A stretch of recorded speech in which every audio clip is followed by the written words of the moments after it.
Memorial Hall at the University of Kentucky is a building that's used as an advertisement staple of the university.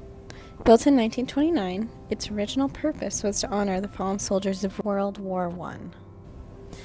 When I began to investigate more about the history of the building and then its usage today, I started to wonder why it's shown as such an important building to all the visitors and students and people that come through the campus daily.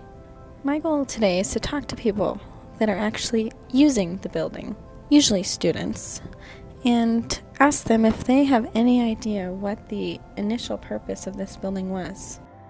During one of my visits to this hall, I stopped by the amphitheater in the back of the building to ask a few people some questions about Memorial Hall.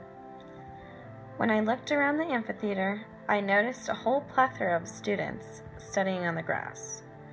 I chose to talk to a girl with brown hair who was dressed in jeans, a sweatshirt, and had headphones in her ears, listening to music, I presume.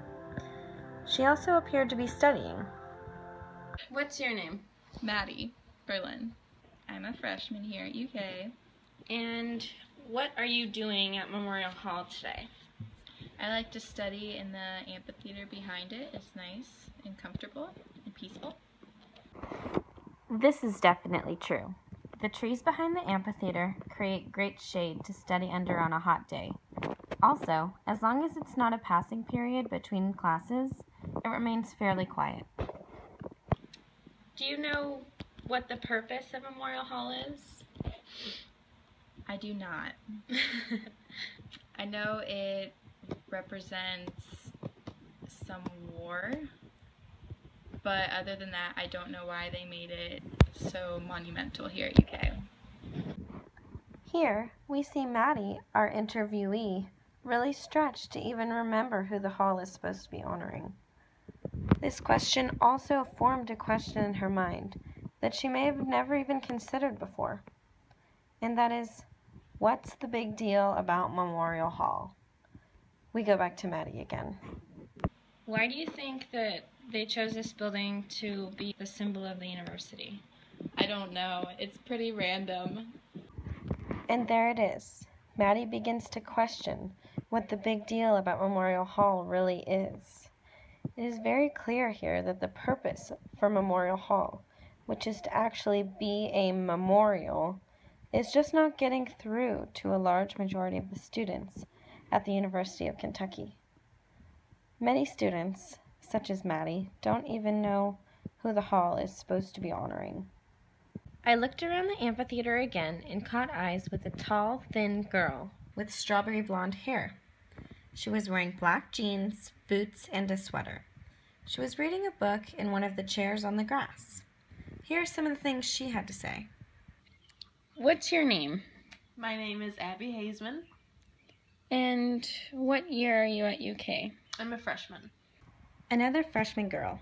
This is actually good because they have just been through all of the campus tours and orientations, so everything they have learned about UK should be fresh on their minds. They should actually be the students who know the most. Often older students forget about facts like this when they aren't reminded, and we can be sure that UK doesn't do anything to remind them. So what do you do at Memorial Hall? Well, my anthropology lecture is there, and sometimes I like to sit in the amphitheater to study and just kind of like relax between classes. Do you know who the hall is honoring? No, I honestly don't really know anything about the hall. Here's another student who really has no knowledge of Memorial Hall's history, importance, or even who it is memorializing. I just find this extremely disappointing. For how prominent and famous this building is for representing the University of Kentucky, the school shows very little effort to actually make the building a special place for students. Did you know that the clock tower is featured in the university's logo? Yes, I did actually. I see it, everywhere, but I don't really see the point and like why it's used in everything.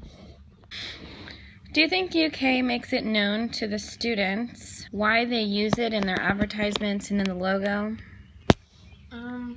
I don't really think so. I mean, they stress the importance of the Memorial Hall, but they don't really stress why it's important and explain that to the students. As I mentioned before, this building largely serves as a lecture hall, especially on weekdays during the mornings and afternoons. This clip is what the hall may sound like during these times. For example, the word cousin in our language is a catch-all for your father's brothers. As you just heard, this is a professor of the university lecturing to a large audience of students about cultural anthropology.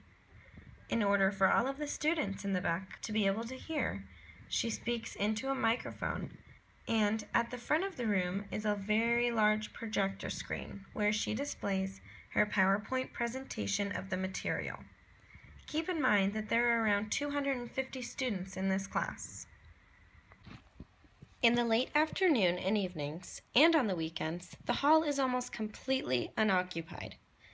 Aside from the occasional event, or the very occasional graduation ceremony, this hall remains dead and unutilized for a large portion of a typical week while school is in session. The free time creates a window of opportunity for the hall to bring back its purpose and make Memorial Hall a place of remembrance, honor, and history. This window of time allows for the connection to be made between the building and the university. It allows for UK to deserve to have Memorial Hall as the symbol of this incredible institution. Obviously, students who attend the University of Kentucky today have a really vague understanding of the real purpose of the building and why it has been made such an important landmark of the University of Kentucky. Currently, this building far better serves as a general World War I memorial than a symbol of the university as a whole. But, with a little time and effort, Memorial Hall can be turned around and made to be the center of this university once again.